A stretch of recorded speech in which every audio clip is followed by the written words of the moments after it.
कब तक ऐसी अधमरी जिंदगी जीते रहोगे, या अकेले रहने की वजह से प्रोक्रास्टिनेशन, कॉन एडिक्शन और निगेटिव थॉट्स, और इनसे फिर डिप्रेशन और मेंटल हेल्थ की माँ बहन। और तुम अकेले नहीं हो, तुम्हारे जैसे 95% लोग ऐसे ही हैं, इसीलिए दूसरे लोग तुम पे इजीली कंट्रोल कर लेते हैं। कितनी घटिया जिंदगी जी रहे हो सालों, इससे अभी स्केप नहीं किया तो तुम्हारा फ्यूचर बहुत गंदा डार्क होने वाला है। इसलिए आज से तुम्हें बदलना ही होगा टॉप 1% में आने के लिए, जहाँ तुम पे कोई कंट्रोल नहीं कर सकता। तो 21 डेज चैलेंज को एक्सेप्ट करके।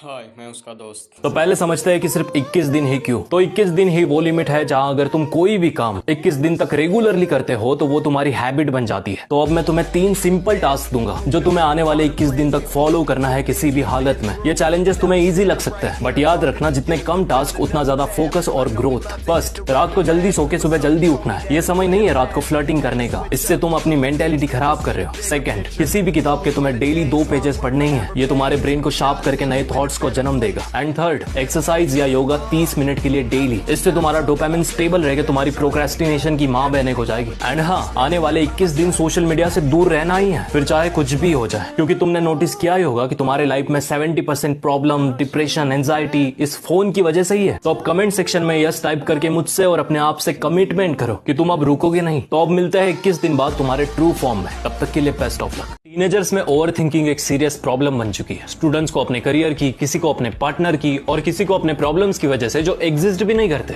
फिर भी ओवर थिंकिंग करनी है, जबकि रियलिटी तुम्हारे सामने है। स्टूडेंट्स जो करियर की वजह से ओवर थिंकिंग करते हैं तो भाई और बहनों अपने कंफर्ट जोन से बाहर निकलो। अगर मार्क्स कम आते हैं तो 4 नहीं 8 घंटे पढ़ो। नॉलेज नहीं है तो गेन करो। आजकल तुम्हारे पास सब कुछ तो है इंटरनेट पर। अगर मेहनत अच्छी करोगे तो करियर तो ब्राइट होगा ही। तो फिर क्यों टेंशन और ओवर थिंकिंग। और जो अपने पार्टनर को लेके ओवर थिंकिंग करता है तो समझो सच्चा प्यार है तो कोई छोड़ के नहीं जाने वाला, और जिसे जाना है तो जाने दो ना। वो तुम्हारा ऑक्सीजन नहीं है चूतियो, जो नसीब में है वही मिलने वाला है। तो काय को ओवर थिंकिंग। प्यार करना है तो अपने फैमिली को करो, वो कहीं नहीं जाती। और जो लोग अपने प्रॉब्लम्स की वजह से ओवर थिंकिंग करते हैं, चाहे फाइनेंस हो, फिजिकल हो या फिर कोई कमी हो, तो भाई एक बार अपने आसपास देखो। ऐसे बहुत सारे लोग हैं जिनके पास हाथ नहीं है, पैर नहीं है, दुनिया देखने के लिए आंखें नहीं है, रहने के लिए घर नहीं है और खाने के लिए खाना नहीं है, फिर भी वो सर्वाइव कर रहे हैं ना। किस लिए? जिंदगी जीने के लिए। और सालों या तुम्हारे पास पढ़ने के लिए पढ़ाई है, टाइम पे खाना है, रहने के लिए प्राइवेट रूम है, फैमिली है जो तुम्हारी परवाह करती है, फिर भी इन्हें कहना है कि मुझे सुसाइडल थॉट्स आते हैं। वाह सालों, समझो थोड़ा, तुम्हारे पास सब कुछ होके तुम कुछ नहीं कर रहे, इसीलिए तुम्हें ओवर थिंकिंग हो रही है। तो ज्यादा सोचना बंद करो और एक्शन लेने पे ध्यान दो, क्योंकि सब कुछ तुम्हारे हाथ में। ये अंधकार भी और ये उजाला भी। Choice is yours.